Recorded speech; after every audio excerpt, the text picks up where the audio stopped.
But so South Carolina, How much time did you end up doing in South Carolina? I got a 6 plus 3 plus 3.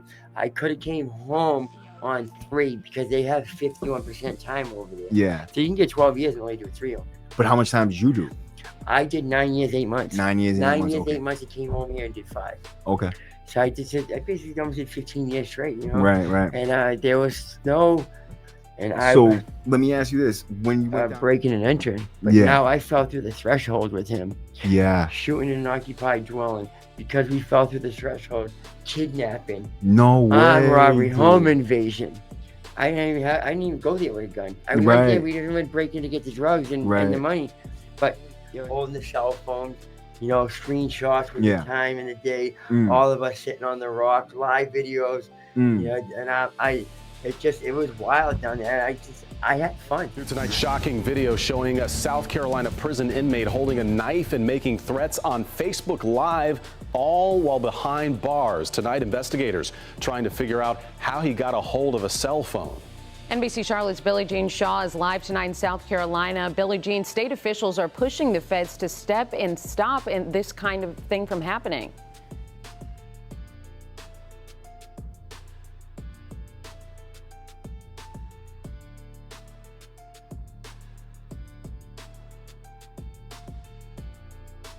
Welcome back to the W Number, guys. Got a great guest here, man.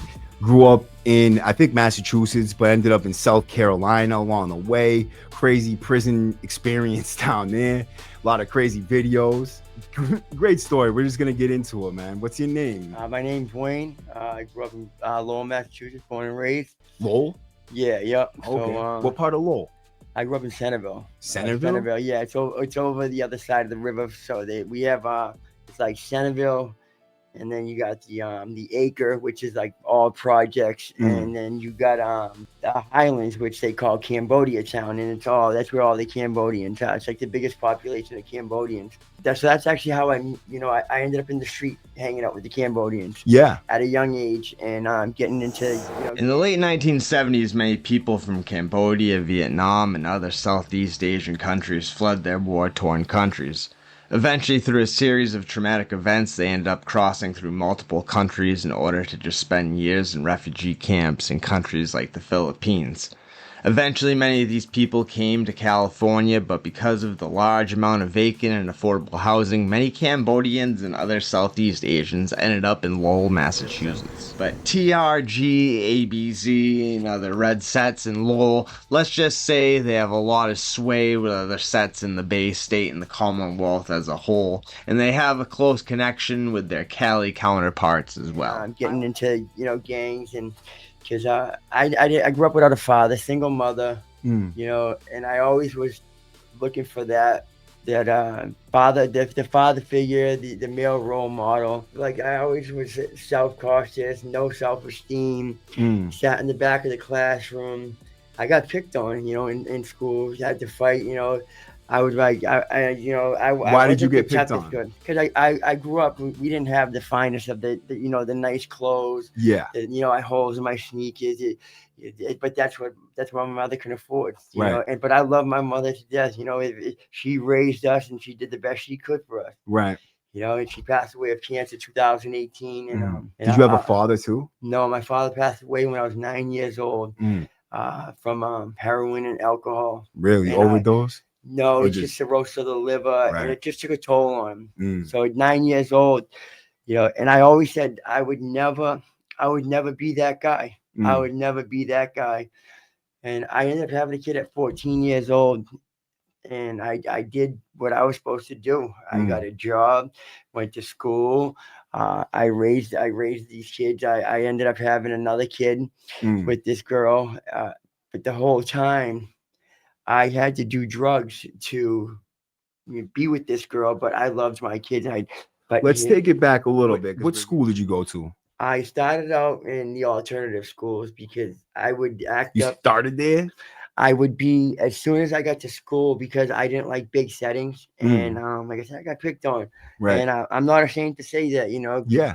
People that hide that, those are the ones that act like the tough guy. Right. I wasn't the toughest kid. If I didn't have to fight, I didn't want to fight. Right. You know, unless it really came to it. And so finding my way through these streets, I went to I'd go to school, and to try to get out of it, I'd act up, get suspended. Yeah. You know, and then say, and they would say, "Oh, he's just looking for attention." No, I wasn't looking for attention. I was looking for a way out. Right. And my mother didn't care if I got suspended. How many times I got suspended that year?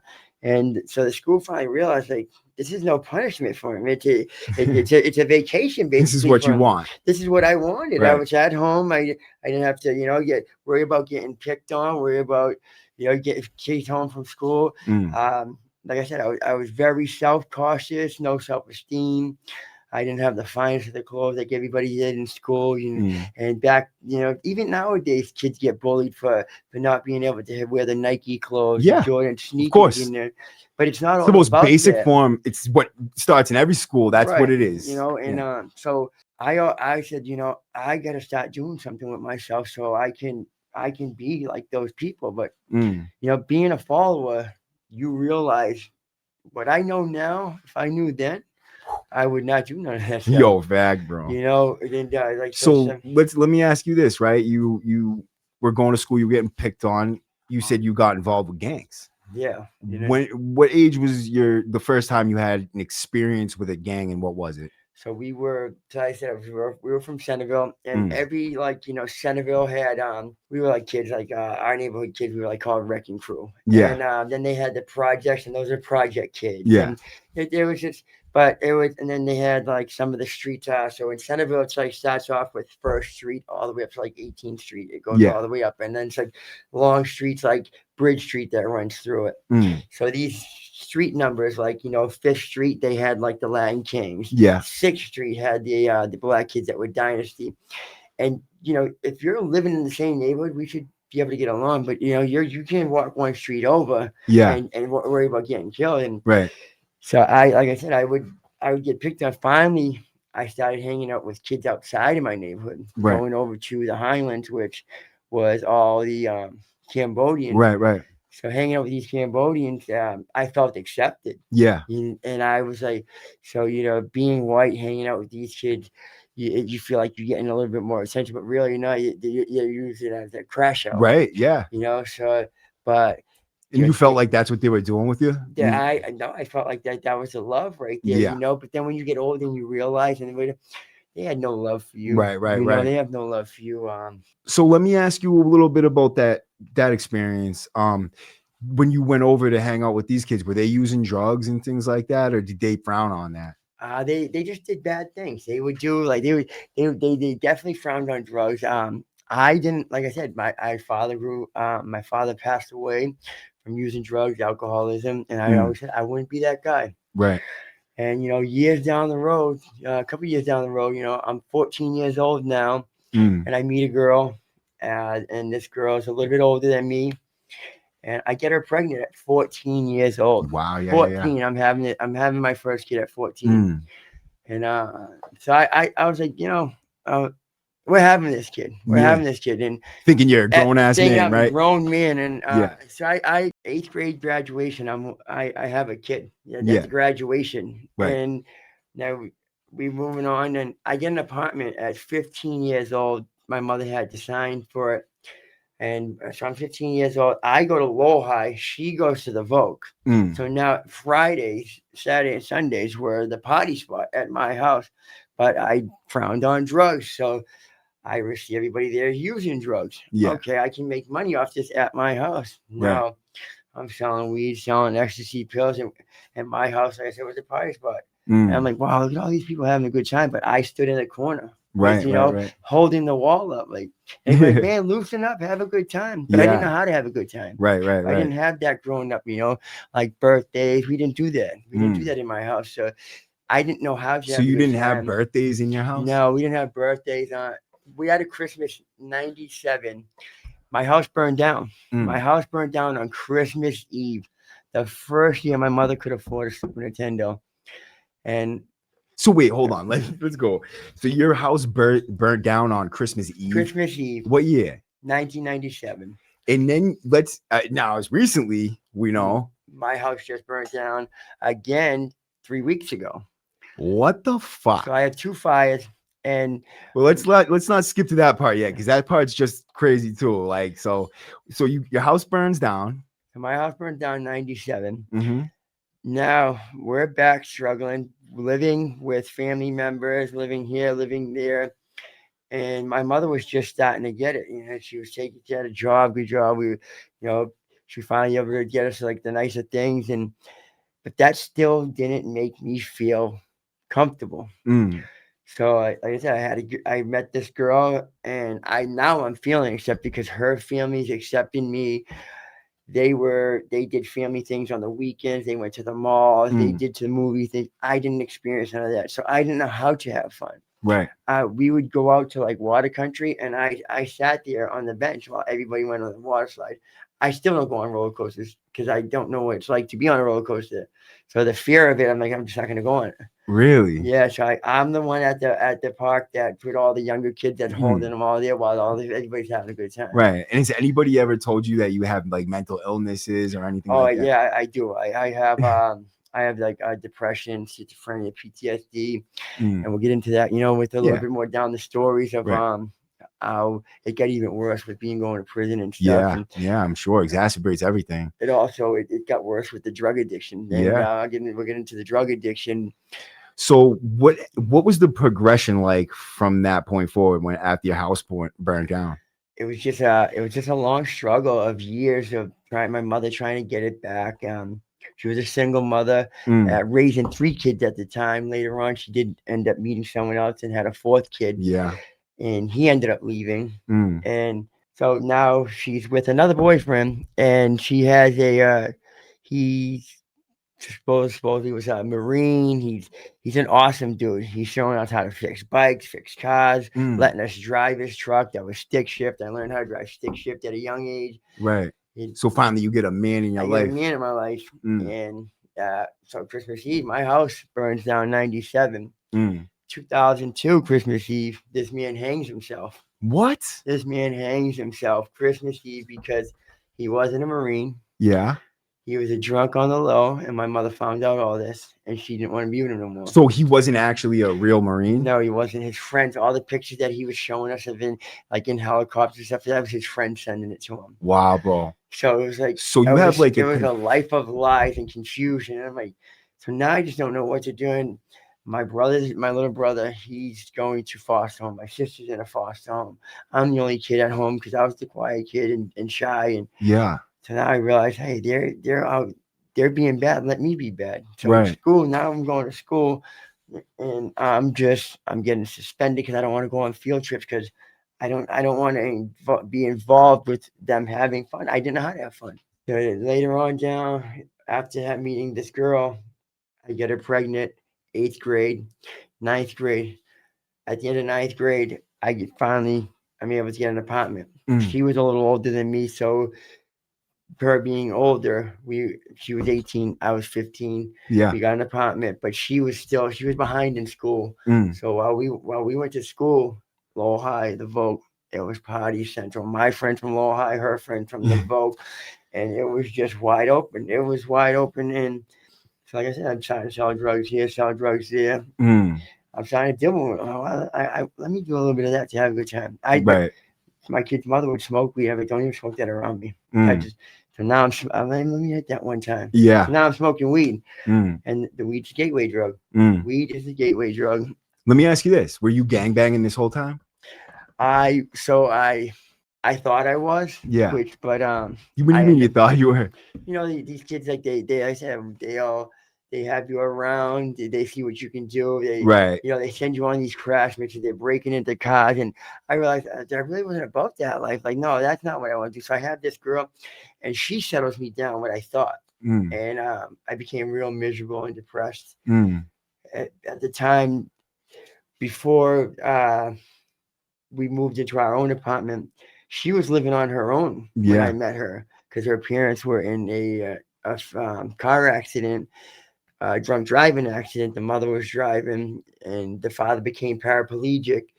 So me having this girl pregnant, I move in with her now. The parents come home to her daughter being pregnant and this kid living in their house. Right. But they accepted me. And so the father was paraplegic, and in Lowell they have triple deckers. They lived on the 3rd floor. Right. So the ambulance didn't know how to get him upstairs. Yeah. They would bump him up in a wheelchair, and they dropped him one time. No fucking So way. he never let them do it. I don't blame him. When they got him in the house, he never wanted to leave. But like I said, the mother took us to the mall every weekend. Yeah. If we would go to flea markets, go here, go there, and I loved her like a mother. They accepted me like a son. And so the father in the wheelchair, one day I said, you know what? Let me try to carry him down on my back. Yeah. I carried him down on my back, and it was raining. I slipped one time. I didn't drop him, but I hurt my back. Yeah. So the mother was like, hey, I have one of these or two of these. And I was like, so one of these was this little small pill. Yeah. And I'm thinking, all right, so these two big ones, but they were only 5 milligrams. The little small one I didn't realize was 80 milligrams. Yeah. Oxy 80. I said, I'll take the small one. Yeah. But I don't know the difference of milligrams and how powerful. So now I'm like, I popped this thing, and I'm laying in the back seat of the car like a dog with my tongue hanging out. Yeah. I was like, what? And I felt like Superman. I'm running around the mall. I got energy, and I feel good. I got self-esteem now, and I'm like, wow. Yeah. I was like, what is this? So I asked her again, and I said, hey, my back's starting to hurt again. You got one more of those? And she's like, yeah, but you got to be careful. She's like, you don't want to keep taking a lot of them. And then I'd always like, hey, I got a joint, because she liked to smoke weed. I got a joint. You got one of those pills again. So now she's trading me weed for these pills, and I'm going to school. Like, you guys got to try these pills. How old were you? I was 14 years old. 14 years old when 2003, and oxys they were taking off. That mom should have known better than that. She didn't know. She had a brain injury. Yeah. She did. So my kid's mother, she was going to school to be a nurse. She's a great mom. I don't have nothing bad to say about her. I'm not that father that can say I don't like my kid's mother. No, she's a great mother. Yeah. She raised 2 great kids that graduated school, off to college. Yeah. They own their own vehicles there. She did good. And she was a single mother because you know what? I left her for drugs and ended up in prison. And I said I was going to be that dude that my father was. Right. And I was. Right. I was him. Yeah. And I didn't know these pills. So my kid's mother realizes I'm hanging out with her mother and her sister. And we're all addicts now. Yeah. But I'm getting the pills. The mother has this prescription. I have friends that have them. And now we're getting sick, and we're all having to have. Yeah. So my kid's mother one day became running partners. I know my kid's mother never. She didn't. No, I'm saying like those three, the mom and your sister. Yeah, and it was all we were just addicts, but my kid's mother didn't realize it at first. Till one day, I finally was like, "Hey, listen, I got a problem." She's like, "No, I know you do." And I was like, "How do you know?" She's like, "Well, the landlord was here today telling me that you was a little short on rent." And I was like, "Oh," I was like, "Yeah, no." I was like, "The money's in the top drawer." And I didn't think she was gonna go check, because I always had the money in the top drawer. And she already had checked. She already found my stash of pills. Everything, those were gone, flushed. Now I'm like, oh my god, what am I gonna do? Right. It's like she got a hold of the money, and so I'm like, you know what? I gotta find a way to get this. And I never committed a crime, and so you never committed a crime before that. I did one as a juvenile, with these kids that I was hanging out with the gang. Yeah. And they told right on me. Yeah. And I went and did a little bit of time. I went down to Policy Lake Center in Worcester. Okay. And I came home on house arrest, and that's when I ended up getting this girl pregnant. And that's the gym, right? It used to be the gym. Now they have cells. They have a first, and they have A side and B side now. Okay. It looks like a little prison. Yeah. Typical. So I was there, and this girl that I was with, and I just was like staring out the fence. I'm like, I just want to escape from here. And I'm like, I didn't know. Like, the 2 weeks felt like 22 years. Yeah, especially when you're a kid, bro. That time goes by so slow. It's just I didn't know it, and I really wasn't about that life at that time. That's not what I lived like, So as I got older, a little older, and I'm still trying to fake the funk with these pain pills and going to work. And I actually did I held it together for what I thought holding it together, and I painted a picture like everybody's like, wow, he goes to work, he takes care of his kids. I had a family car, then I had a little race car. I used to like, hooking up the Hondas and stuff and building motors. That's what me and all my friends would do, and to have fun. Right. And racing cars, that's the best high. There's no better natural high than being behind that wheel. So let me ask you about that. You said you were racing car? Yeah, I was raced. Me and my friends would drag racing kind of? Yeah, like, when Fast and Furious came out, that's like what we would copy that. But And how old were you? I was 16. I had 16, my first car. I had 14 years. I had a Mazda Protege. Yeah. That I would drive, and I would drive here and there. Right. But my kid's mother, her mother would register and insure it for me. She didn't care what we did. Right. Because she had a brain, and she thought we were all at her house, and she'd buy us booze, and she'd give us money, but she loves to snort cocaine. Right. And we'd know when she was doing cocaine because we're off to the streets getting her scratch tickets, getting her scratch. She hit $40,000 one time. She said every time she said, if I hit, we're gonna split, guys. So she gives us all $5,000, me, my friend, and my kid's mother. Yeah. So now we're out in New York shopping, and that's when like the tall tees were coming out and stuff. And I was that white kid that just like I had to fit in with being a follower. The attaboys. Yeah. And being a follower just got me nowhere until, and then as I'm selling weed and just thinking I'm doing my thing. Right. Selling weed, selling ecstasy pills. We get this own apartment, partying. Now we're partying. But I didn't do none of this stuff at the time. Until I started doing the ecstasy pills, and I'm realizing I got it together with these pain pills because it's a prescription. That's not a drug. That don't count as a drug. So many people were so fooled by that, dude. Yeah, till I was like, wow. I'm laying in bed one day, and my father's side of the family, I knew them a little bit, but I had an aunt that was about my age, and she would come over to party with me, and she was wild. She ended up passing away. Rest in peace. She left my house. Her and her boyfriend were arguing, and she was with her friend. Their friend sat in the front seat. Her boyfriend got in the back seat, and she went to look back to like backhand him, and he's like, Rosemary, because she was driving off the wrong side of the road, and she ended up.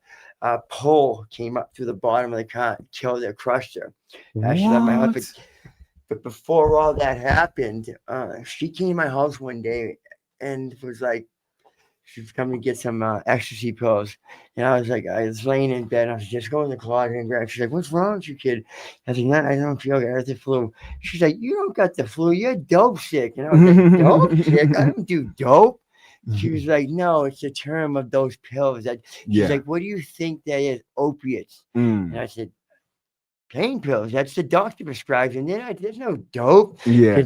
I didn't know. Nobody really knew. It was like, that was like the start of the opiate epidemic. And then it was. I remember when my boy Louis broke his neck driving his car, getting his dick sucked, and fucking flew out the window. And then he got OC 80s, 60s, and 20s. And we were all the doctors were prescribing my kid. So I started working for my kid's grandfather, the one that was in the wheelchair. I started working for him.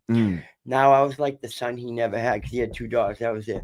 Yeah. And he loved his tools. So he had a garage, but he was in a wheelchair, and he was just very depressed. But I brought life back into him. I was his PCA, and I'd carry him on my back from out of the bed, put him in the wheelchair. I'd put him in the wheelchair. Then I would go ahead, put him in the van. I'd take him out with me, and I'd run in the store real quick. And Young Jeezy was like coming out at the time, and he thought like whatever this song was saying was Coke dealer, but it didn't say Coke dealer. It was saying go getter. Yeah. And he loved cocaine. This music would be so loud out in like the neighborhood like I grew up in, but everybody knew him. He was the coolest dude. And so he playing, and I let him do what he wanted. I let him enjoy life. You know, this guy didn't smile when I first met him. Right. He was miserable. He lost his life. You know, he couldn't have sex again. He couldn't walk again. He worked. Was he a veteran? No, How did he lose his legs? They were leaving a bar. So it was April 4th, 2002, when I got my kid's mother like about 3 months before April 4th, 2002. And she's like, hey, you want to come meet my parents finally? And I'm like, yeah. She's like, it's my dad's birthday. We'll go out for Chinese food. So we go out for Chinese food. And so we was like in the little Chevy, like Trailblazer when they started turning over to like the bubble style. So I'm in the back seat with my kid's mother, her sister, and her husband. So I'm like, they were wanting to go to like this after party after we left the Chinese food because it was the father's birthday. Yeah. And he's not paralyzed at the time. Right. He's and so I was like, no, let's get dropped off. Cause I was young, dumb, full of cum. I was like, yeah, then nobody's home. We're going to go have sex. Yeah. So that's what we did. Yeah. And luckily I did that because we would have been in that car accident. Right. We would have been in that car accident. And so she lived in Belvedere side of Lowell. So Belvedere is on the other side of the river. And so I'm walking across the bridge and I see all these ambulances and stuff, and it's blocked off. Nobody can go down there.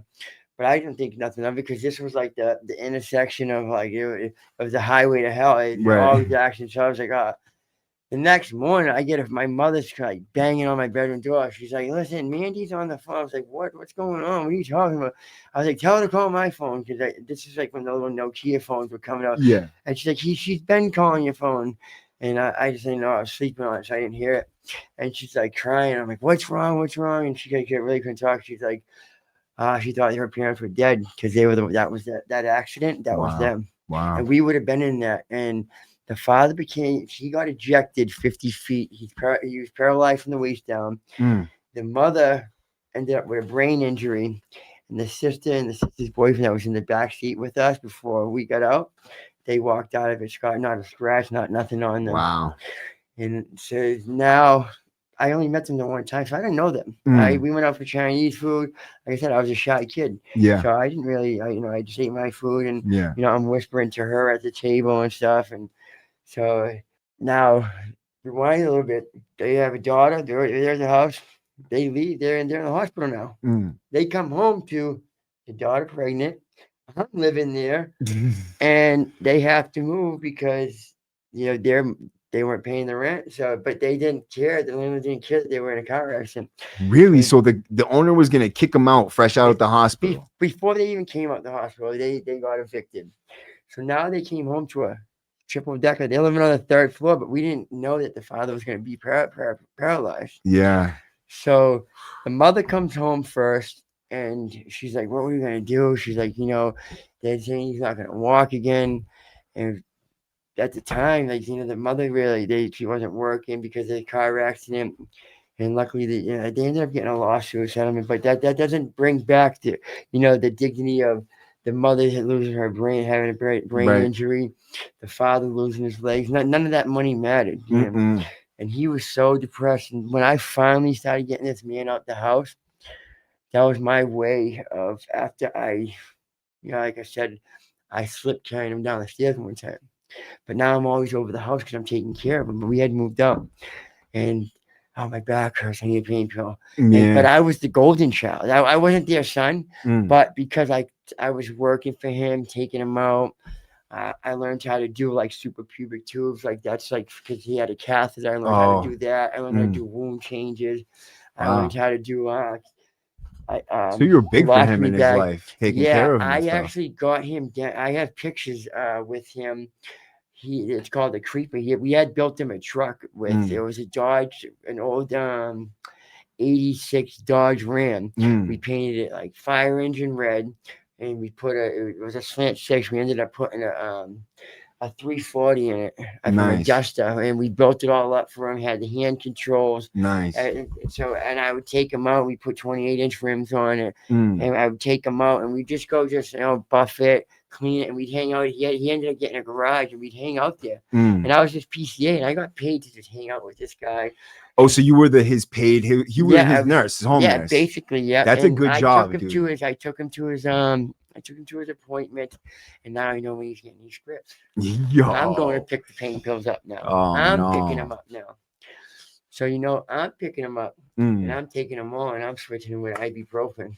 Oh my God! Now I get all the Vicodin, and then they're not counting. He hated the pain pills. Yeah. So Motrin probably works better, to tell you the truth. He loved money. So I could be like, hey, I'll give you $100 for all those oxys.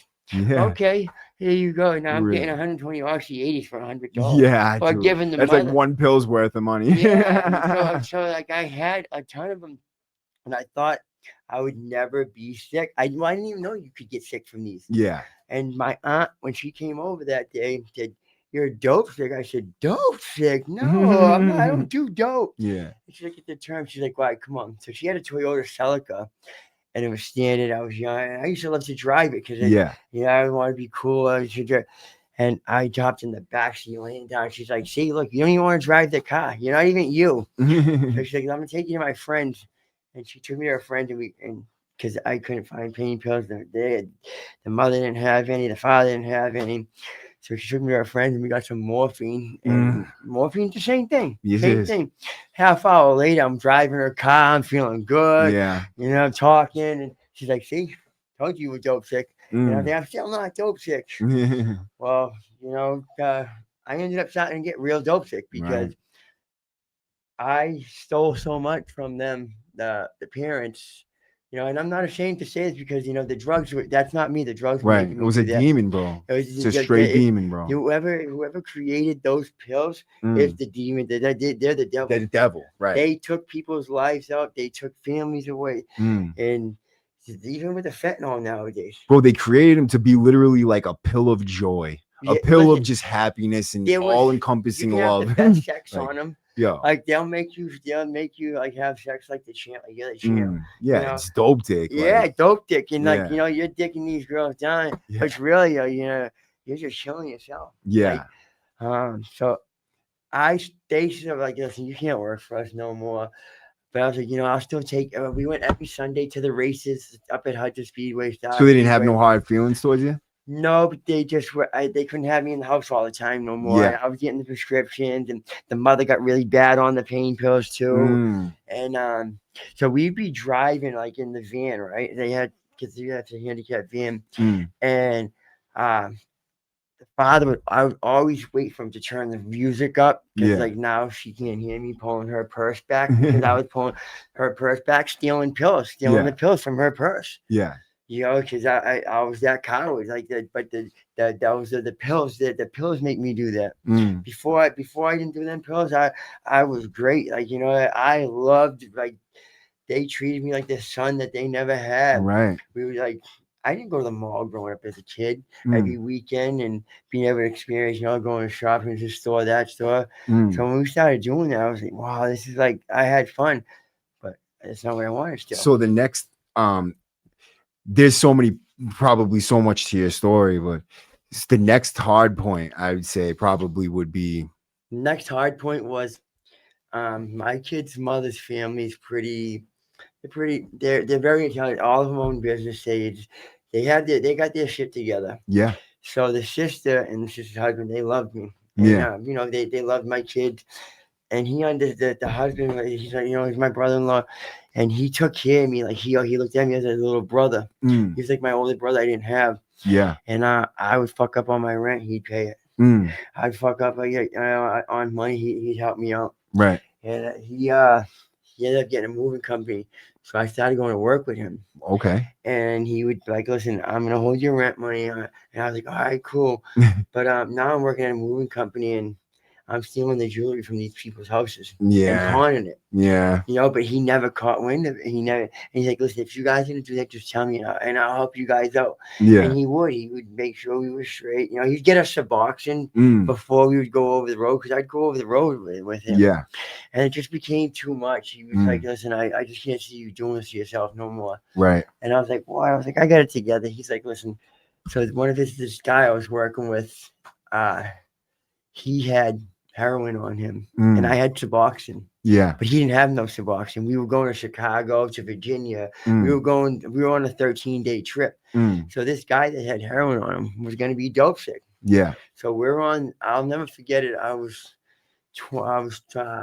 19 years old at the time on the George Washington Bridge in New York. I'm driving the truck. Yeah. Never touched a needle. Never did heroin. I'm watching this guy shoot dope. This is when dope was dope, not just fentanyl. Real dope. Yeah. So he's like, I was like, yo, let me try that. He's like, no, man, you don't want to try it. I think, let me try that. He's like, no, I need as much as I can.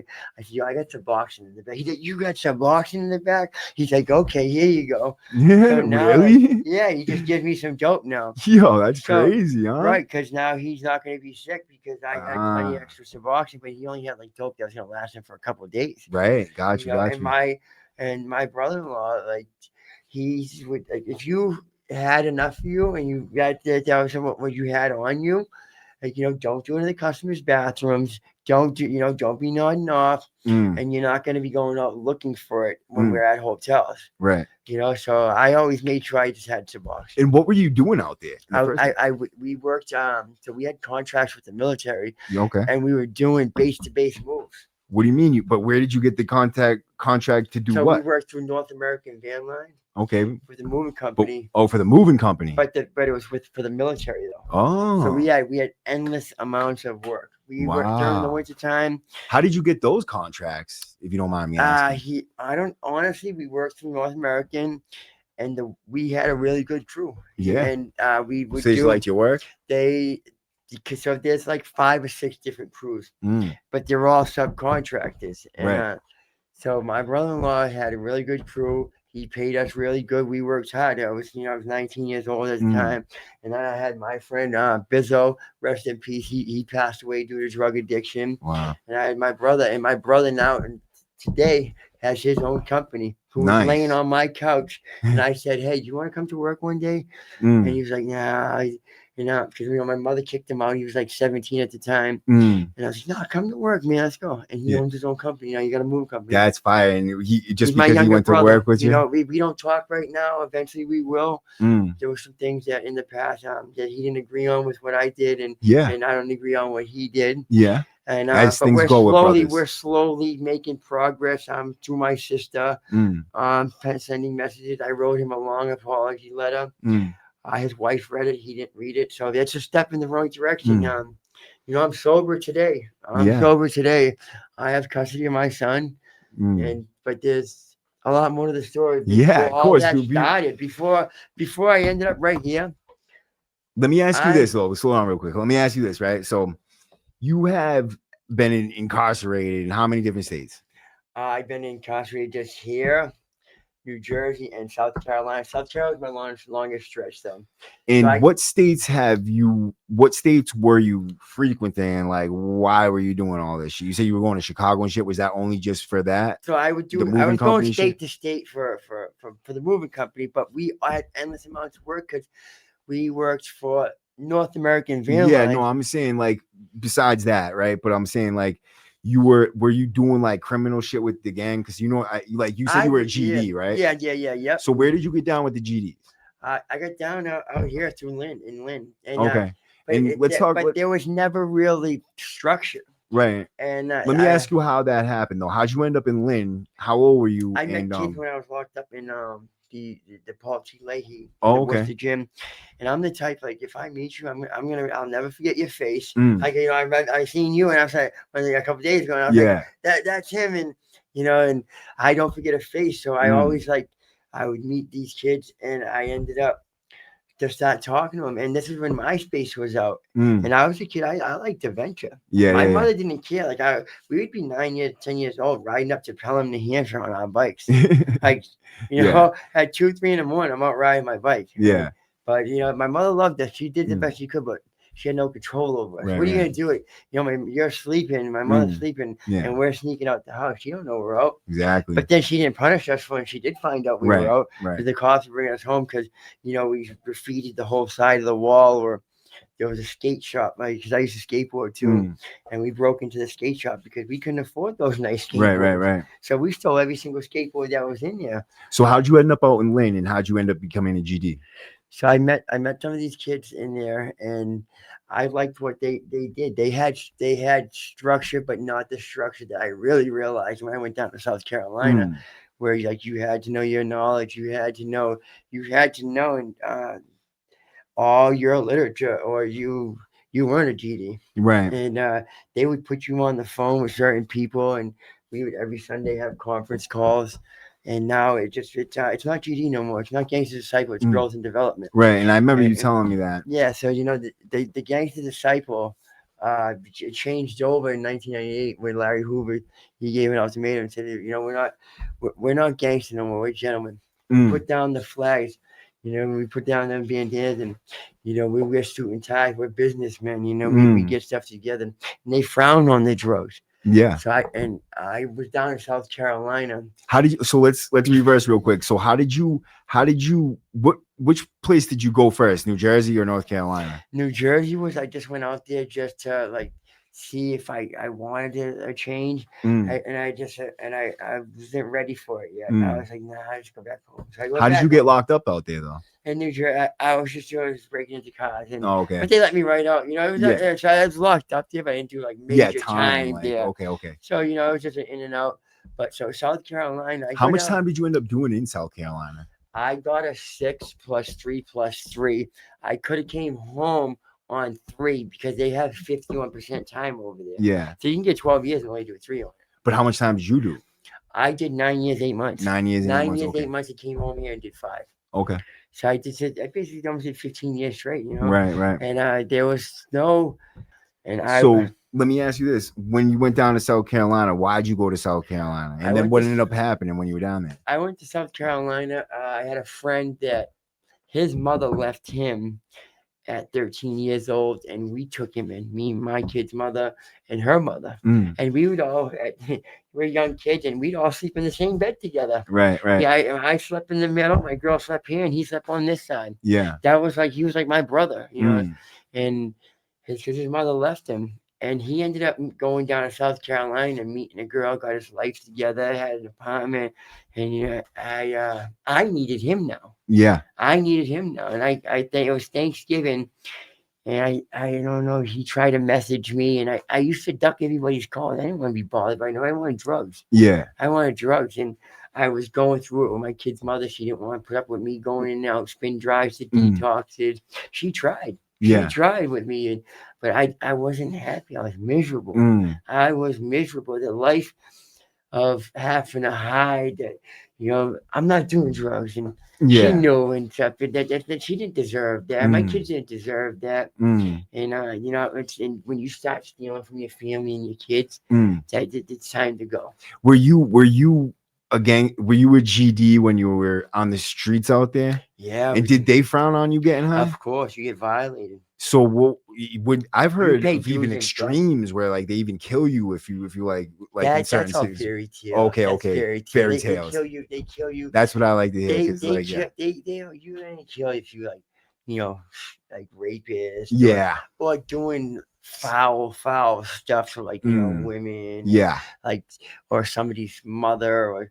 Yeah, there's a lot of structure with the GDs. Right. A lot. We have kitties where, when we're locked up, if you get canteen, you have to give $6 to your canteen, depending on how much you get every week. Yeah, you have to put in that kitty. Right. And if you don't put in the kitty, if you're fucked up 1 week, you don't get none of that. You can't go and be like, hey, I need bars of soap, and we have bail money for people that get locked up, or we have money for people's kids. We did a cleanup in 2019 out in Florence, South Carolina. We did a community cleanup, donated bikes and stuff.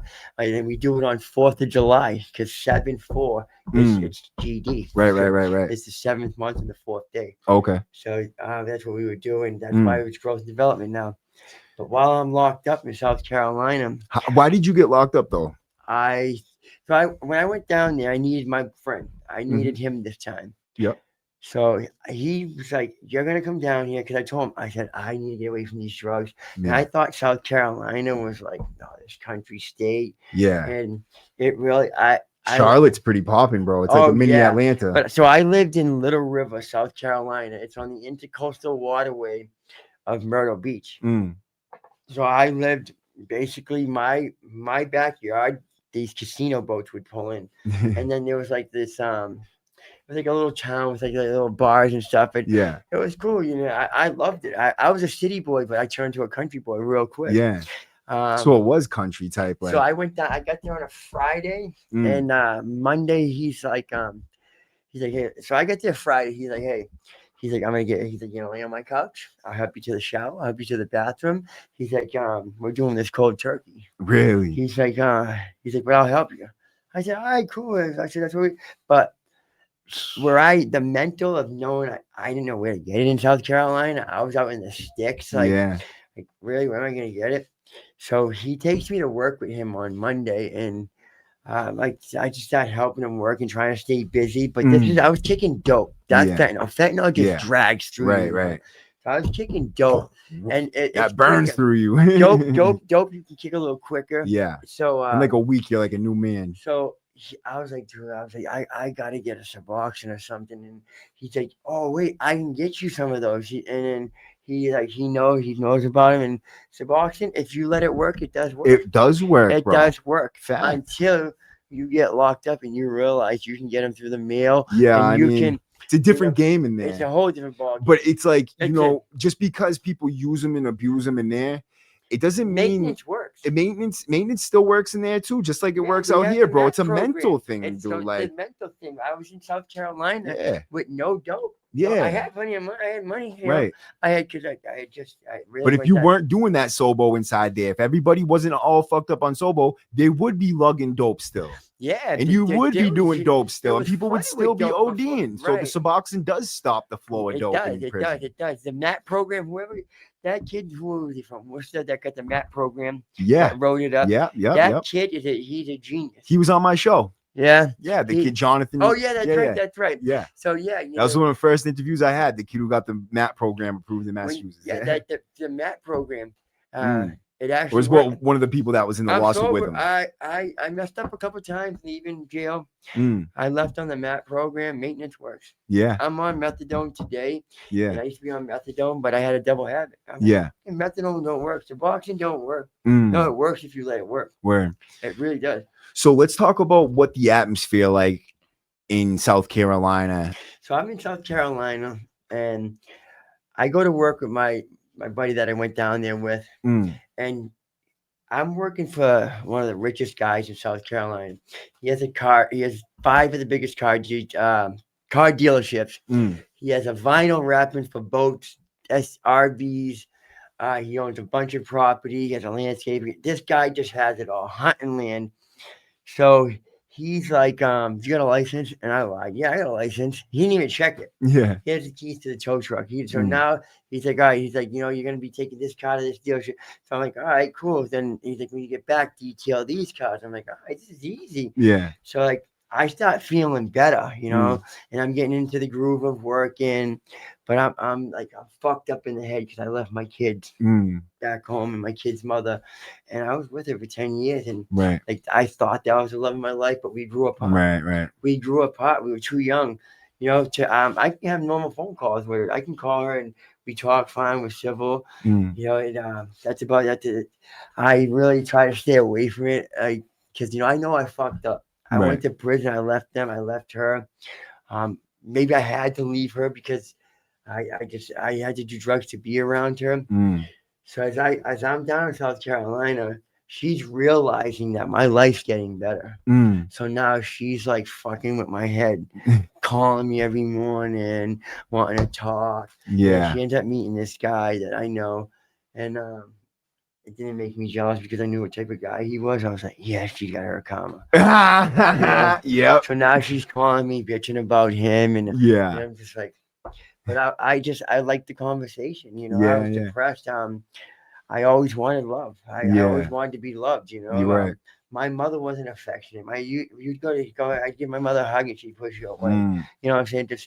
But like I said, I love my mother to death. My mother, she was there if I needed to be bailed out. I could call her anything. Mom, don't say I need to go on site. Let's go. My mother was there. She was like, my mother was my best friend. But if she could see me today, man, I know my mother's looking down on me. She's there for me.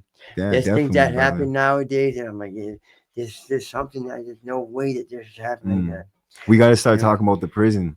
So the prison. So I get to South Carolina. I get this job. I'm working for this guy, right? Yeah. So now I'm working for this guy, and he gives me a car, and I drive by strip clubs every day. Yeah. And I'm like, damn, I know there's drugs in there. Yeah. So I go in, and I'm starting to venture off, and I meet a girl in there. And then she's like, hey, where are you from? And I'm like, Boston. And she's like, oh, my God, I love your accent. So she's like, what are you doing out here? So I was like, I don't know. What are you doing? She's like, you want to go down to the beach or whatever? And I'm like, she's like, yeah. So she's like, you want to take a ride with me, leave your car here? I was like, yeah, cool.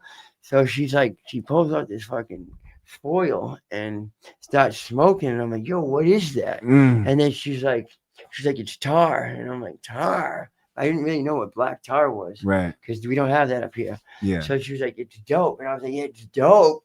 So now I'm like, no, I've been clean. I was like, I don't want to do it. So then she pulls out a Chalet and she's smoking crystal meth. And I was like, let me try that. Because I don't want to do the dope thing. Because I'm taking Suboxone and I want this job. Right. So I started that hanging out, going to strip clubs led me to meet a girl that we went and did some stuff to.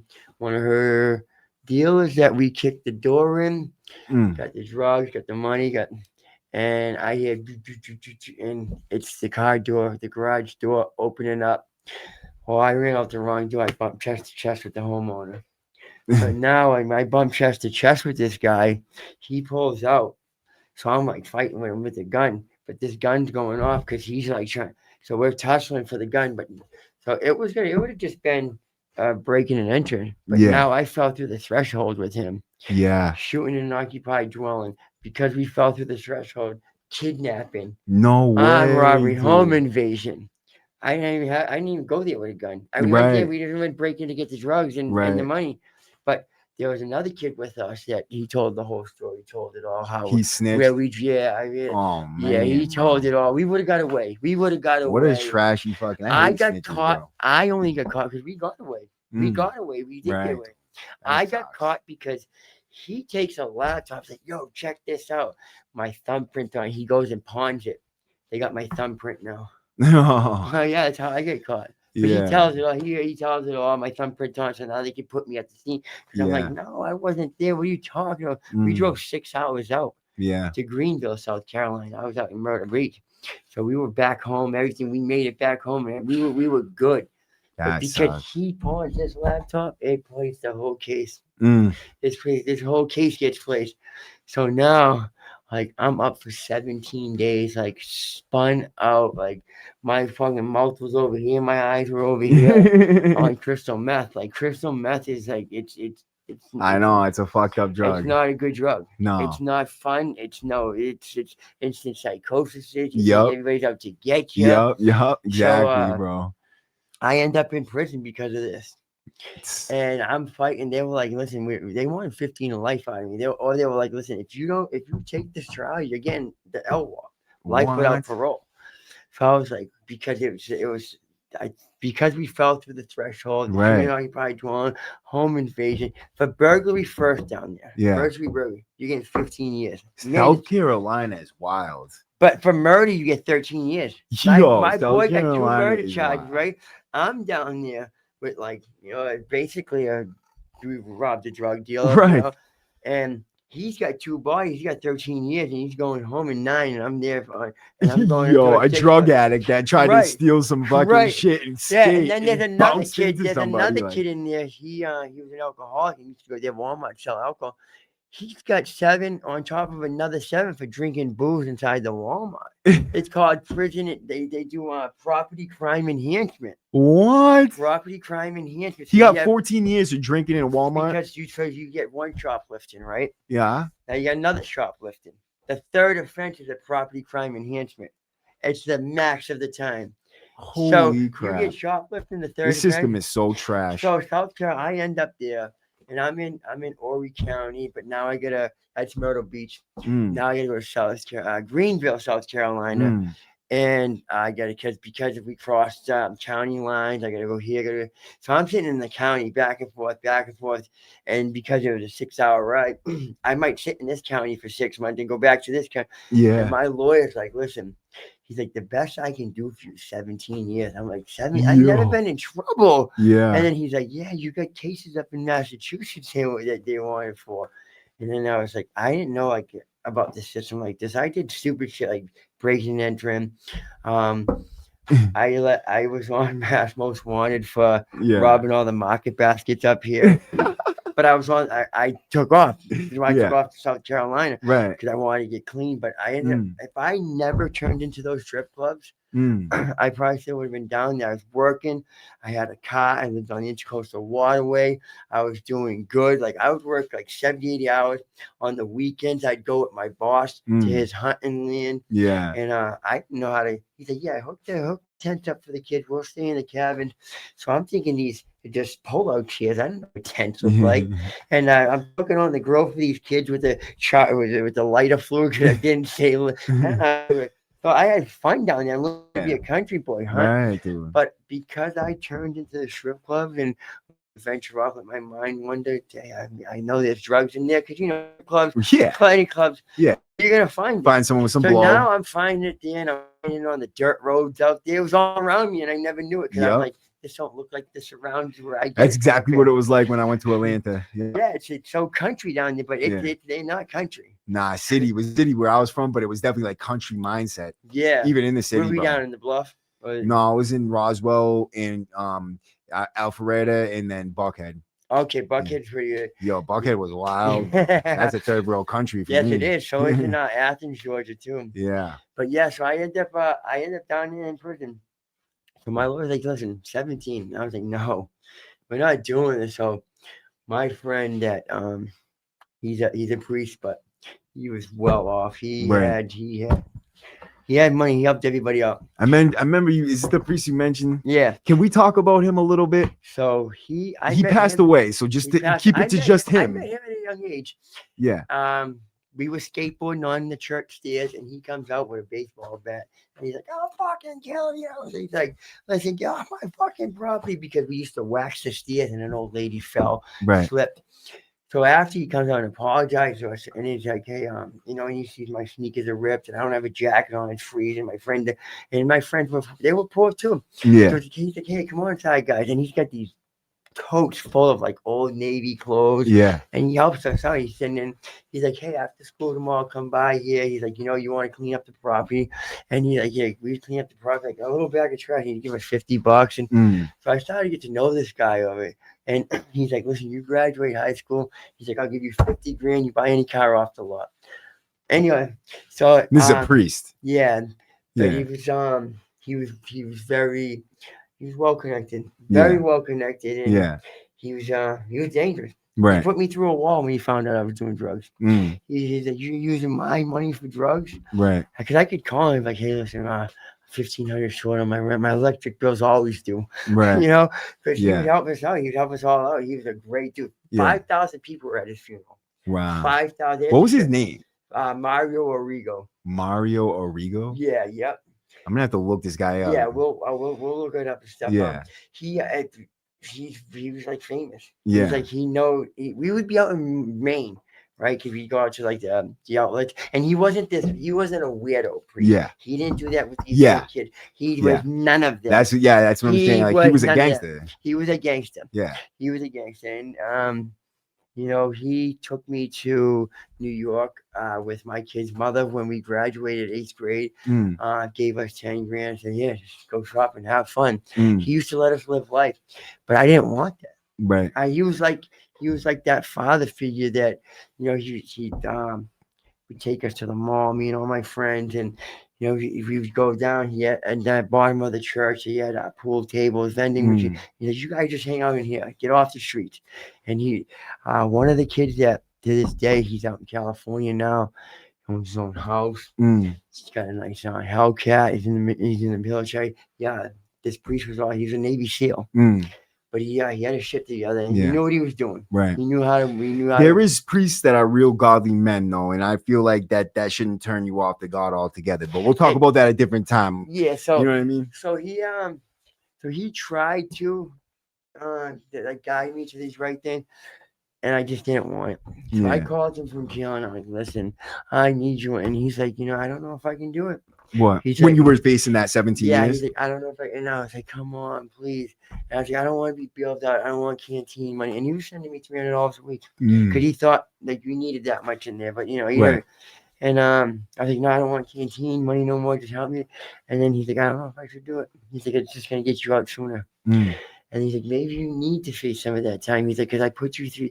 I went to fight detoxes. I went through, and he put like $30,000 up for a detox. I left in 2 days. Oh no. Yeah, I did some fucked up shit. You know? But drugs make you do that. They do. So he Christmas one time he gave me. He should have just bought the tickets and the big. He gave me the $10,000 cash and said, take your family to Disney World. And I'm online faking pictures like we're at Disney World. Don't even tell my buddy he gave me the money for this. And he's like, listen, you're not there. Your brother Chris called me and said, you're out fucking buying drugs in a hotel. He said, when I see you, he's like, I'm putting you through a wall. And he did. He put me through a wall. But he can't. Yeah. He can't. Damn. But he wasn't, like I said, he's not that priest that he didn't do that. Because there was always 10, 20 of us at a time. And there was never one, people used to think that because there was all that scandal going on. No, he wasn't that dude. I met his mother, he helped kids. He had in his obituary, I never even knew this. He had 16 adopted children over in some third world, like Africa or somewhere, some other country that he put all of them through school, everything. Really? Yeah, he just. That's cool. But it was all a cover up. Yeah. It was all a cover up. Right. It was a try, and then so finally, I get a lawyer that comes sees me. I'm like, Morgan Martin, and he's like, yeah. He's like, Mario sent me. I was like. Well, and this lawyer was like $40,000 just to come up to talk to me. I bet. Yeah. 40, and then he's like, listen, he's like, I'm pretty sure you already know what my cost is. And he's like, it's going to probably be $100,000. He's like, I can get you maybe under 15, maybe 15. Wow. So I'm like, all right, I'll get 15. But I said, let's do it non-violent. So you're paying all that just to get 2 years less. But so if I would have got 14, I could have got non-violent. Yeah. So over there, they have a non-violent and a violent system upstate. Oh, yeah? Because you don't do county time. If you get 90 days, you go upstate. 90 days or more, you're going upstate. So they have a whole system that's a non-violent and then the whole system that's a violent. It's all mixed in, though. You're doing time. But it's a different path. Like they send you on a different path. So for me, you go up there, right? Yeah. And I get into a fight with a knife, but you get into a fist fight. Yeah. I'm going to get a violent because I had a knife. Yeah. You're going to get a non-violent. Right. So you're going to do 51% of your time. I'm going to do 85% of my time. Okay. So now what he's like, this is what I'll do. He said, you tell the girl to take this, and she'll get 3 in a day. And you'll get a 6 + 3 + 3, but you're going to have to take 3 different felonies. I was like, okay, cool. He's like, but it's all consecutive. He said, but if you do this all on good time, you'll be out in 3 years on parole. Wow. So 3 years goes by. Sounds good. I already ran my time up to 5 years already. Yeah. But as soon as I got there, because as soon as I get there, there's people on cell phones. The COs are sitting there like this, and everybody's smoking cigarettes. They didn't smoke. They didn't know what deuce was. They smoked real weed down there. And holding the cell phones. Screenshots with the time and the day, all of us sitting on the rocks, live videos, and it was wild down there. I had fun. Yeah. I didn't know and then towards the end of it, I was always that manipulator. Once I learned how to be that manipulative so I was like, I wanted to do drugs, but they didn't have it in South Carolina. How he got a hold. Tonight's shocking video showing a South Carolina prison inmate holding a knife and making threats on Facebook Live, all while behind bars. Tonight, investigators trying to figure out how he got a hold of a cell phone. NBC Charlotte's Billie Jean Shaw is live tonight in South Carolina. Billie Jean, state officials are pushing the feds to stop this kind of thing from happening. That's right, Rachel and Fred. This is a pretty crazy story. Tonight, we're learning that inmate Jose Rivera is still posting on social media. The last updates, 11 o'clock this morning. Documents show this is Rivera's second time this year that he's been reprimanded for having a phone behind bars. Yo, we live in this. An inmate's living it up on social media. No. We about to show you how to rock. Officials confirming the inmate in the video as Jose Rivera. He's serving 10 years at Evans Correctional Institution for a 2014 burglary conviction. Baby mama, you know you love me. The Facebook Live video was posted on Rivera's page August 4th. He's seen flashing a weapon as he gives viewers a live tour of the facility. You see this? This is how we do it in here. Baby mama's tripping, but she watching though. And she loving me though. She can talk all that she wants. State leaders who saw the clip say it's dangerous and threatens security. Most of these folks have victims that are associated with their crimes, and the victims should not be subjected to seeing any more of the shenanigans that's going on with these Facebook posts. Senator Brad Hutto is a part of a panel tasked with making prisons more secure after ongoing issues with contraband and staffing. Just last month, a South Carolina inmate escaping a maximum security prison in Dorchester County after he was able to communicate with help from the outside. We 100% know a cell phone was used, or multiple cell phones were used while he was incarcerated. And we believe a drone was used to fly in the tools that allowed him to escape. Lawmakers now continuing to ask federal officials to allow state prisons to jam cell phone signals to keep the facilities safer. They love me. Big knives and all. I don't give a. Now, the Department of Corrections releasing a statement tonight saying this video is an example of why cell phone signals should be blocked. Just tell me what happened right when you got there that you ran your time up. So I ran my time up. So as soon as I got there, Mario, I called him. I said, listen, I need a cell phone. So I get a cell phone. Right? I had the phone for 2 hours. Boom, I got a phone charge. 2 hours, they came knock me off. How do you get it in there though? Like, I mean, can you say that?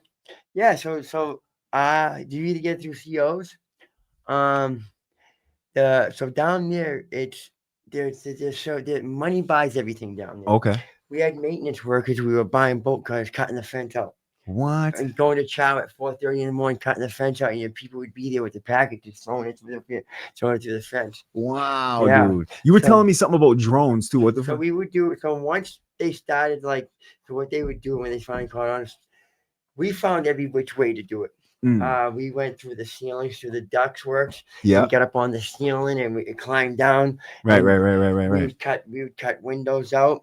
We were getting hacksaw blades through legal mail. We would take bubble envelopes. Yeah. And we'd heat it up with a heat gun, and we'd put hacksaw blades in there. Damn. And we'd cut the window. I can't make this up. We'd cut the windows out. That's crazy. And that night, we would cut the window out.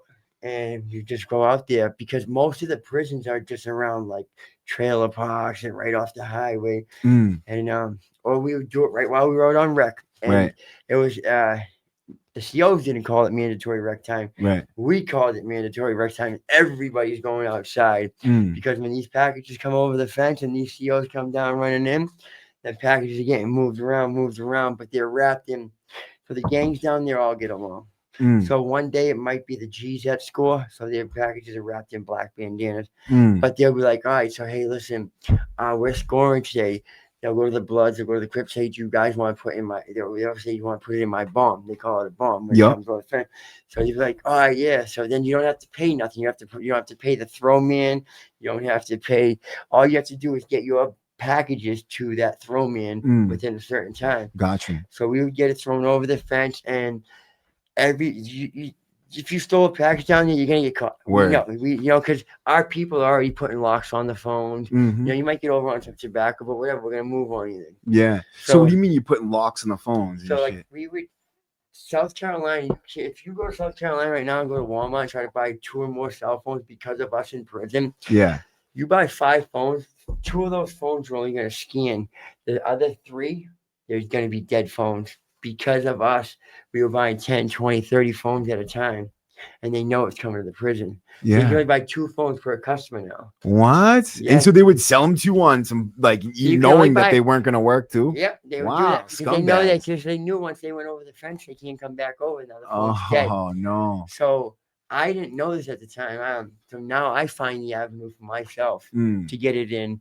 Because at first I had You guys were buying 30 phones at a time. Yeah, so I was getting 10 pounds of tobacco, 10 phones, but I was getting my strips through the mail.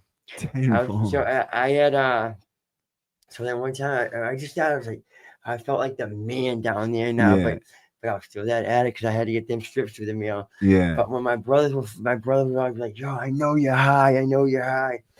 And so one day, one of my other bros, we were quiet with it, and he's like, yeah, he does Suboxone. And then he's like, what is Suboxone? So he's asking around people what is Suboxone. Because I was like, oh, it's nothing. I was like, look at this thing. What do you think it is? And then he's like, oh, yeah, really. I said, it helps you not to do drugs. But really, you're getting bamboozled on a little 16th. Yeah. But nobody knew what Suboxone was down there. So I was getting hundreds of them, buying them up here. And then down there, I couldn't get $50 a trip down there. Really? But then up here, they're selling them for $800 on Middleton. Yeah. So I was like, but then, like, when I first started, like, turning everybody out on them, like, it was crazy. Like, now everybody's jonesing for them. Really? Yeah. So then I end up, I was like, yo, I get crystal meth in there one time. It was pretty bad when I started getting the crystal meth in there, and now I'm doing the back. I was the same shit, doing the drugs in there. Yeah. Falling off. I had the CO where she was bringing it in. Not bringing it. She'd give us the key print to the back door. We would make a copy of it, write it down on paper, copy the key real quick. What does that mean, though? The key print, the key with the tumbler that knocks the tumblers down, like open trap doors. So the so doors, you make so she gives you like the print. she like copies it out, and then you guys make your own key. Like say the key would got like 3 teeth here. Yeah. And we would just write it on paper, and then we give her $1,000 for that print, because now when we're gonna make that out of the wet floor signs, we take the string from the mattress, and that's how we carve it out. Yeah. And then we take it, and sometimes you'd have to play with it to get it right. Yeah. Or the plastic would be too loose, so it couldn't turn the tumblers to the back door. Right. And now what we would do is, we'd cause distraction and fight. But the other units would know that, hey, they're scoring and CNT doing, wax all good to set it off. So they were all on that side of the yard. Yeah. So they do it when we're going to chow. They're setting it up, and boom, the bombs are coming over the fence, and now we're shipping them through the kitchen. Let them get theirs. Wow. It was all. And so you guys were very coordinated. Yeah, we were very coordinated. Wow. And every gang got along. Every gang got along. So there was stabbings. There was, obviously there was, but it was us against the police. Yeah. It was us. We have one time, we tied the CO up to his chair and was pushing him around. We call it the Rock down there. We would call it the Rock. Like when you're out on, you're out on rec, because you're on the rock, the top rock, bottom rock. Yeah. So we would go ahead, and we just all got along, because why? It was all about making money. And I just wanted, like I said, I wanted to be like all these kids, and I fit in, and I got in with a CO. So now I got this key print. Now I can sell the key print, because people get knocked off with the keys. Wow. And then they would change them every so often, because they knew we had keys. Yeah. Because you could unlock the door, but you couldn't lock it back. So they knew we scored.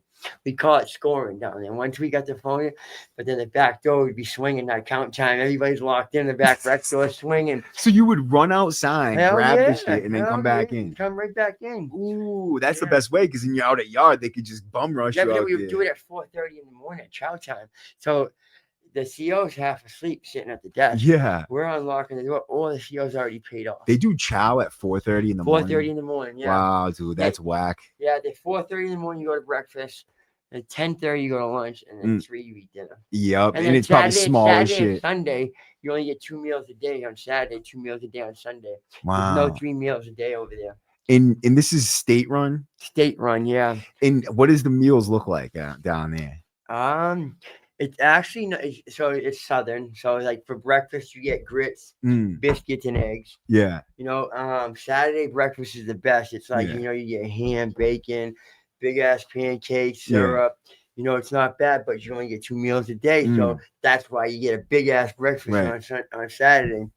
and then like they do like the sausage gravy and biscuits on Sunday. Okay. But Is it decent? It's not bad. It's Okay. not bad. You can the trays are huge. Really? And, as long as you can not get, if you get to that line quick, Yeah. they don't care how many trays you eat. Really? Yeah, Oh, so that's different. Yeah, that's not like up here where you're getting ran down on if you're trying to get a second tray. Right, Come on, dude. man. And you They're get throwing nothing. Food away. Yeah. The cops are over those kids' back, like, don't put too much food on that tray. Yeah. No. We don't. No. Listen, go over there. We're feeding them. I gotta go back to the unit with them. Yeah. I'm going back. See, that's what they did with up here is they made a kitchen block for the kitchen workers separate from everybody, and they're like PC, dude. Yeah, no. See, they tried to do that with us, and we were like, no, we're not wearing green uniforms. That just looks crazy. Yeah. We're wearing all the same color. You guys don't pay for this food. We do by being locked up. Our families do. Taxpayers do. So we would go on hunger strikes, but we would all make sure like everybody ate over there. If you didn't have no canteen, you had canteen, right? Because you were the hold man. Right. You're gonna hold my phone, right? And you're gonna hold my homebrew. Yeah. So that's why everybody ate over there. Yeah. There was a gay gang over there called the Jadors. A gay gang? A gay gang, but they were about that life.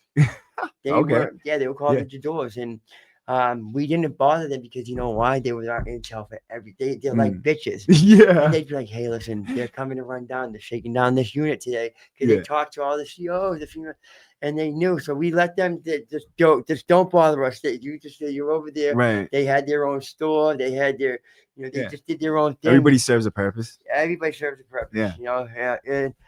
But down there it's different. They let Skinners live on the block. Do they really? But they're extorted. They if something they just want to catch wreck, they'll just tie them up and get beat up. It's crazy now. But they have to everybody got a cell phone. So you're holding my phone. Because now you get 5 years for a cell phone now. You get 5 years on and after? It's escape charge, yeah. And so everybody still has it? It's called the Captain Johnson law so I'll get into the Captain Johnson law real quick. I was at Lee County and Captain Johnson came down and took one of the high-ranking Bloods' phones. Yeah. He called to the streets and said, I want him done. They said, all right, well, what do you want to do? They threw a 9mm over the fence in one of our bombs. The kid shot him in the unit right on there. What? Right, and look at that. Captain Johnson. Were you there when that happened? I was just transferred to another jail, but I was at Lee County. We were locked down because he said you took my phone and watch what happened. His name, they call the Bloods homies. His name was Big Homie. Yeah. Yeah, that's what's his name, and right. I actually got along with him real good. And so he the Bloods don't play, man. Yeah, he made a phone call and he said he was West Side bounty hunter. So and they were like they're really about it. Yeah, they had some bounty hunters up here before mysterious dudes. He was already down for like 20 years. He had like 17 more to go. So he didn't care. New York guys, those bounty hunters. Yeah. So he made that phone call and he actually GDs did it. Really? Yeah, bro. Because they were like, So they pulled the hit for him? They let him know, like, no, you guys ain't touching our phones no more. They said, well, give us all the knives. Give us all the knives. We won't touch your phones no more. Ting, all the mail was coming underneath the doors. Really? Yeah, honestly, because we had the packages coming over the fence, we were getting knives. We had switchblades over there. Real knives. Real knives. Real knives. Yeah. The contraband over there is not, you don't see none of that up here. Right. Everybody has a cell phone. Right. That's why they started the tablet thing down there. Because they were like, what are we gonna do? Like they took 7,400 phones one year and said it's not gonna put a dent in the population of phones. And it's so crazy because like up here in the Max, they have the things that will set the alarms off. Like if you use a phone in the block, it'll set the alarm off real quick. So they'll keep on running down and shit. All you do so when they start putting the phone jammers in, what they do is they look like say T-Mobile's around. It's not even a jammer, it'll just set the body alarm off. Yeah, so they have jammers now that make our phones not work. Oh, but all you gotta do is just like get Cricket or like something that's like not like T-Mobile, like Assurance Wireless. Yeah. And they don't know about that, so they can't jam them phones. Yeah, we're ahead of them all the time. Like, like T-Mobile, they locked those phones down for a while. And then we would go ahead and get like Cricket or what were the other phones? Like True Mobile or Mint Mobile. So they could never do it. So then they're like, you know what? Just give us the knives, stop the stabbings, and we won't take your phones. Right. And then they would just be bored, and they had the burgundy team, the burgundy team would come down, shake down everybody. Like there'd be like 100 of them just and they march in and they have the gear on. Yeah. And and they'd be like burgundy team coming down the sidewalk. There's people on alert at all times. You get paid to watch the doors. Yeah. You might have night shift. You might have morning shift. And they're like, yep, CO running down the high side, low side. Because everybody's on phones. Yeah, yeah. Everybody's on phones. But you might not have no canteen, no family. Right. But you know what? You got a phone now. You got tobacco. You got a lock looking. But you're going to watch that door for 4 hours. Right. You make it, you get it out somehow. You know what I mean? And now what you do is, you got a cell phone, but because you're a whole man, you got 2 phones. But now you get, like, say you hold my phone, I give you 14 hours a week, so you get an hour and 1 hour a day with the phone. Okay. But you can rent that a phone time out. Wow. Because you're gonna watch that door, whoever's on that phone, because you're responsible for it. Right. So like he would rent that phone time up. I rent my phone, my touch screen for $5, like an hour. Yeah. Or the flip phone for $2.50 an hour. Wow. And I did it by Green Dots. So like if you're in my phone, so like say you got 14 hours, give me $20 Green Dot for the week. Wow, that's cool. And that's that was my hustle. I rent my phone out. So you were up there with that dude that stabbed the 4 dudes? Yeah. So I was at Kirkland, so I had just went back to court. Yeah. Again, so because the girl that was supposed to get 3 in a day, she took the gun charge and they made an example. They gave her 20 years. Wow. They gave her 20 years for taking a gun charge. Jesus. Yeah, so because there was a gun in the car. I didn't have a gun on me, but the kid told it all. The kid told it all. But we didn't go there to use the gun. And it was just in the car. Right. And they said, well, there was a weapon there during the commission of a violent crime, but it didn't start out to be a violent crime. Well, I'm kind of confused now. I'm talking about the dude who killed the 4 people. So the dude that killed, so I had this right. So I'm getting to, okay. So I had to end up going back to court. And this yard was like how Walpole is. It's a receiving and they call it Kirkland Army receiving and reception and evaluation. Okay, gotcha. So anytime you go back to court, you have to go back through there. And so I'm back through there, but then I knew the kitchen supervisor. Oh yeah, I was like, this yard was sweet. Yard was sweet. It was an old military base. It was huge. But they had anywhere from lifers to work release workers on there. Damn. So I got in there because I was under 5 years. And as long as you're under 5 years, you can get into the kitchen there. And that yard is a money yard because it's everybody that's coming there from all different counties. You can't order canteen till you leave the yard. So you might be there 90 days and can't order canteen. Wow. And all you're doing is getting 3 meals a day. So I'm working the chow line and they'd come through and they'd send a kite and be like, hey, listen, give me your phone number. I'll put, $100 on your books, but you're only $100. You're getting 10 honey buns, 10 soups and a bag of coffee. That's maybe what, $15, $20. Right. Because our honey buns down, they were like 47 cents. Yeah. So now I'm giving you $15 and you're putting $100 on it because there's kids are hungry down there. I was like, I want to get on this yard. So I got on this yard. Okay. So now that I'm on this yard, we were in the kitchen working. And all of a sudden, boom, like they came running in on us. And like they were cuffing us. We didn't do nothing. Yeah. But they had to because this kid went up to the major's office and he said he had a list of everybody who he was going to kill. And if they didn't put him, he wanted to just be placed by himself. They called him Iceman because every morning this yard was huge. He would push around an ice cart, but he'd bring ice to all the units. Right. And that's what they call him Iceman. But it was canteen day for them, F1. And I was in E dorm, so it's E dorm, F1, F2, F3. Yeah. So we get all cuffed and we're like, yo, what's going on? They were laying down, face down. And now we were cadres. They called us cadres. So we didn't get treated like that because the yard wasn't like that. Right. It was, reception evaluation. They were always locked down. They only came to chow. We got to move around the yard, but it was a privileged yard. But it was a money yard, so I was like, I want to be here. But I didn't fit in there. I got shipped off quick.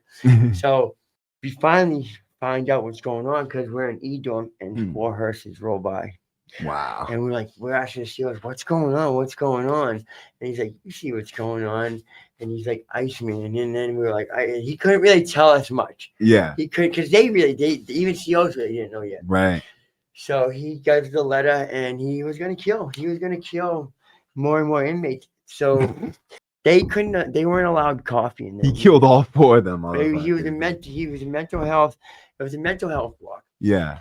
They weren't allowed coffee in there. Yeah. They weren't allowed coffee or razors. Yeah. They would tell me like, "I give you $50 for a razor." Right. They were cutters. Yeah. Yeah. And it's like that up here too. With yeah, that you know the cutters. Yeah, It's everywhere. So, Yeah. but that mental health unit was not allowed coffee. Mm. So they would go through the canteen line. 'Cause it's like a store up there. You go, go in the store. Some the gunman's right, scan all that stuff, and then the gunman's like, "Hey, you want a bag of coffee?" But he shot you for 4 bags of coffee. Now he just cuffed 3, and he's giving the mental health. So the kid lured him in the room. "Do you want a cup of coffee? Come upstairs now, because they want coffee. They can't get caught." And boom, he strangled. He chokes one of them out. Put the broomstick in his ear, tucked him under the bottom bunk. He takes the next one, Scruggs, and Scruggs was cool, man. He had mental health, like really, really mental health issues, and he would tell me his ears would be gauged bigger and bigger and bigger every day. He was awesome though. Like they lured him in, and they killed him. Iceman killed him, put the broomstick in his mouth, put him in the bottom bunk, and then he killed the other dude.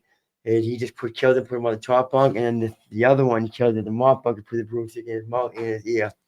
Wow, what's up with what's the deal with the broomsticks? Because that's what he had for weapons. Like they were meant. So you're stabbing him with it? Yeah, he had them already filed down and stuff, and Iceman was pretty big. Yeah, he was a pretty big kid. And these kids like Scruggs was a little short. Like, mental health kid. You pick. So you picked 4 weak people. 4 weak people. You know. So, I hate that shit. Yeah, me too. I didn't. So in jails when I was in prison, I seen people preying on the weak. Inmates were found dead inside a South Carolina prison. Tonight, we're learning the 2 men charged with their deaths both have ties right here in the Lowcountry. News 2's Sophia Arizosa explains. Inmates killing inmates in Columbia's Kirkland Correctional Institution. These 4 incarcerated men found strangled in a prison cell on Friday. Arrest warrants reveal the men were lured into a cell before they were strangled with electrical cords. 2 men found beaten and stabbed with a broken broomstick. Now we're learning the 2 men charged with these 4 murders were actually serving time for crimes they committed here in the Lowcountry, both coincidentally charged in separate murders of a mother and child. According to authorities, 35-year-old Denver Simmons was arrested in Colleton County in 2007 for killing a mother and her 13-year-old son. On Friday, he admitted to killing the 4 men along with 25-year-old Jacob Phillip, who is charged in the 2013 murder of a mother and her 8-year-old daughter. The coroner says all 4 men were killed between 10 and 10:30 Friday morning. Now, both Phillip and Simmons are charged with 4 counts of murder. We're all going there together, man. Let's come home, dude. Yeah, like, what the fuck? If anybody shouldn't go home, it should be one of these COs or something. Yeah, Fuck right. that, we're suffering together. I never let anybody go hungry. I always knew who didn't have canteen. I didn't take advantage of people.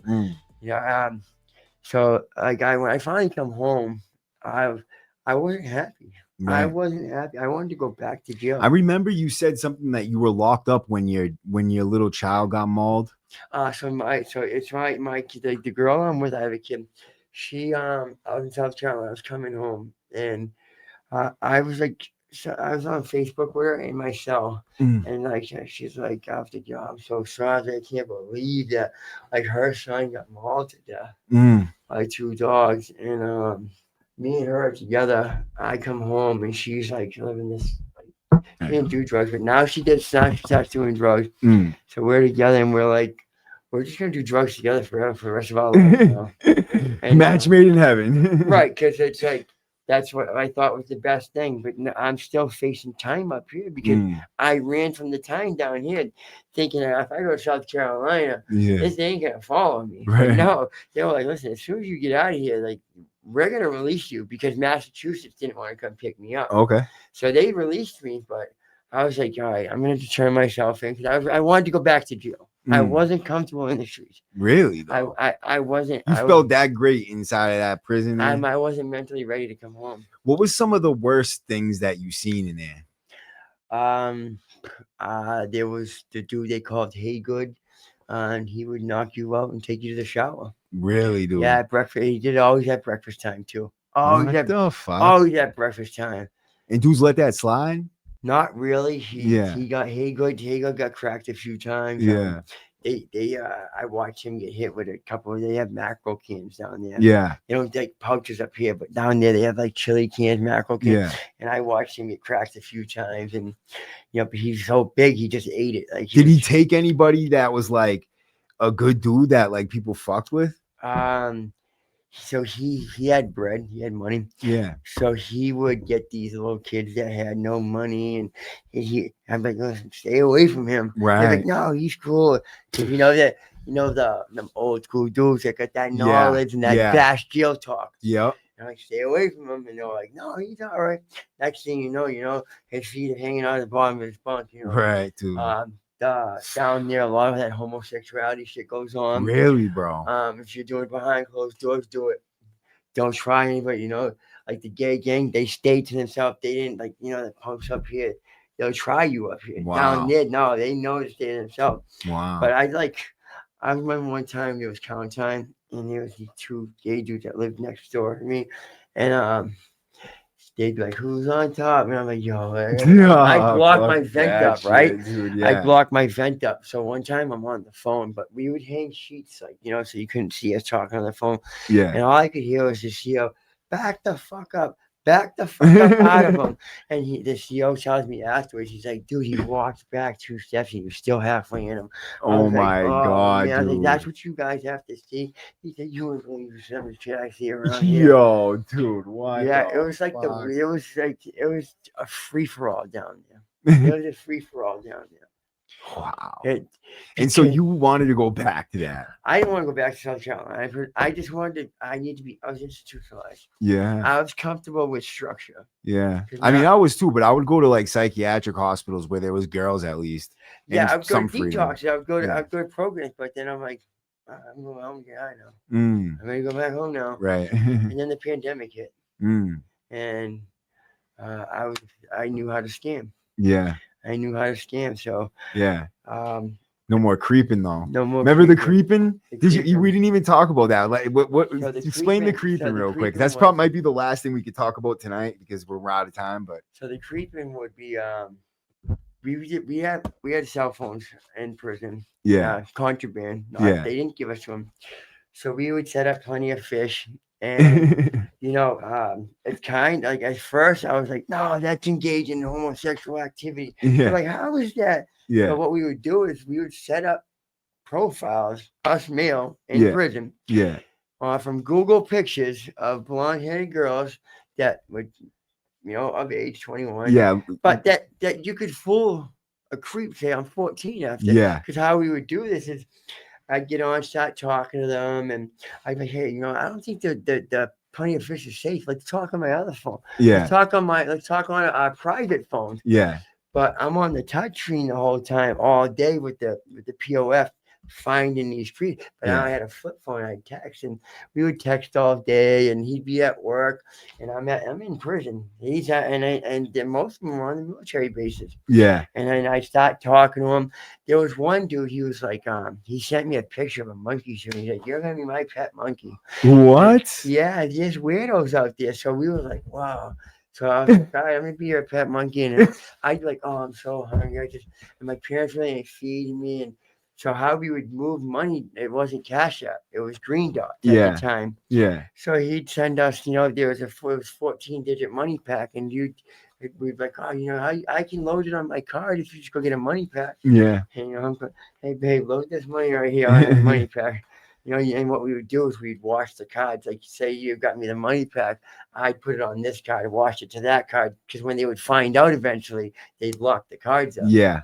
So how we even got better to where we would start talking for a long time, and then I would set it up to where I'd say, hey, I want to run away from home, but I'm only 14. But he thought I was 21. Now, mind you, I had sent him pictures that I found offline with thong shots, and he's thinking it's I'm a girl the whole time. I thought, and I get a wood shot in the phone, and I'm like, yep, I got him now. Yeah. And now he's sending pictures of his penis to a phone that's supposed to be a girl that's 14. Yeah, because you told because you kind of got confusing for a second. You would tell them you were 21, and then once you got them hooked, you would be like, I'm only 14. 14. And they would say, oh, that's okay. They were totally cool with it. Yeah. Totally cool with me being And then 14. they'd still send you dick pics, and then you'd hook them, right? Dick pictures, right? So Yeah. now I'm going online and I'm finding titty shots, and he's loving it. And then so he sends me this like monkey suit one time. He's like, "This is what you're gonna be. You're gonna be a pet monkey." And then he was so weird. He sent us a picture of his front of his house, and he had this tall statue of a bear out front of it. And we was like, yo, like this dude's like crazy. Yeah. So how we would get them is I needed a bus ticket. All right. Send me money for a bus ticket. Okay, so I get money for a bus ticket. There's no bus ticket being bought. That's going to my kid's Christmas or something. Right. You know, my canteen fund. Right. Whatever. As they should. Fuck those whatever I fucking needed creeps. money for. So now, you know, a couple weeks go by, and he's texting me, and he's getting no response because, you know, we're setting him up for the kill. I already know where he works. Right. I got his address. I know he's stationed in the military. I know his name. So now what we would do is I would call, because I never called him. It was always through text because I can't talk because my parents were home. Yeah. You know? Yeah. When my parents were home, the SEALs were watching us. Right. We're in the fucking jail cell. I ain't never coming to see you. So I'd call and say, hey, listen, you know, my daughter was suspended today from school because you, John Smith, had sent Shayla Brown a picture of your penis, and I have it right here. Yeah. Boom, and I'd send him the picture of his penis back to his phone. Yeah. And you'd get a moment of silence, and some of them might hang up, but I'm calling you right back because I'd go to my boy and be like, hey, I need your phone real quick because I'm calling from another number. And then what I would do is my celly, we would find out, okay, he's in, you know, Knoxville, Tennessee. And we'd have the flip phone 611. I need to change my phone number to a Knoxville, Tennessee area code. Now I call from the Knoxville. Yes, this is, you know, John Smith, private investigator. I was hired to come out and investigate you. Here's a picture of your house. Here's this. And this guy would freak out and he'd call me back now on my phone. Fuck the private investigator. What can I do to keep this out of court? It's a very crazy story. It's coming out of South Carolina. Officials are saying that they busted this massive sextortion ring with more than 400 potential victims. And get this, the victims or the suspects are actually inmates inside of South Carolina prisons. Yeah, Mark Boyle here to fill us in on this. And Mark, these inmates were doing all this scamming behind bars, making a ton of money. Like, this is the stuff of movies. They were making that money using their phones, contraband phones, inside the prison. So let's get right to it and explain to you how this all went down. This sextortion Operation Surprise is what it was called. So this happened at the Broad River Correctional Institution there in Columbia, South Carolina. 5 inmates were arrested involved in this, several other people indicted on the outside of jail as well. Military members were targeted and then blackmailed with nude photos. So here's what happened. Once they got those phones inside the jail, these inmates would then get nude photos of young girls, just Googling them from different websites online. Then they would send those nude photos to the military members, and then they would start this communication. Then they would do this bait and switch and say, hey, I'm actually the parent, the father or mother of that young girl that you have the nude photo of, and threaten them to tell the police or military officials if they don't pay them money. Of course, they did do that, and over the course of a few years, they got hundreds of thousands of dollars. Some of the charges right here: conspiracy to commit wire fraud, extortion, and money laundering. Officials spoke out about this major problem that's going on inside the jails. What the citizens of South Carolina need to know, and the citizens of this country need to know, is that folks that they read about in the front pages of the paper and they hear about the guilty verdicts are coming to the departments of corrections across this country. They're physically incarcerated, but as you see today, virtually they're out there among us. They're on the internet. They're able to continue their schemes from behind bars and continue their criminal ways. Unfettered access to the outside world needs to stop. So how do they do this, you say? Well, they have people on the outside working with them. Ben and Carolyn, what's going on is these people on the outside, the friends and family, are putting cell phones inside footballs or basketballs, and then they're throwing them over the fences there at the jail. Then it looks just like a basketball sitting there. Inside that ball is that phone. That's how they're running these crime rings from inside the prisons. And then they're hiding the phones from the jail guards. It's a major problem, clearly, hundreds of thousands of dollars, and these people are being targeted, something that jail leaders want to have changed quickly. Crazy. It really is. I don't know.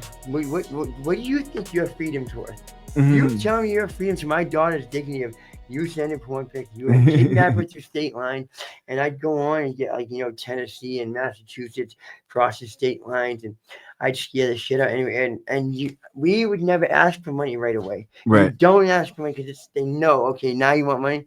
And what do you think your freedom's worth? Right. I didn't ask for money. I didn't ask for nothing. He calls back. He said, listen, I got $7,500 I can come up with. Send it. Send it Western Union or I'll get $500 money packs for Green Dot. And then we would be like, all right, well, that's really not enough because I can take you to court and you can get a long time for this. You said you got in trouble for that at some point? We got in trouble, yeah. We got in trouble for it was called sexting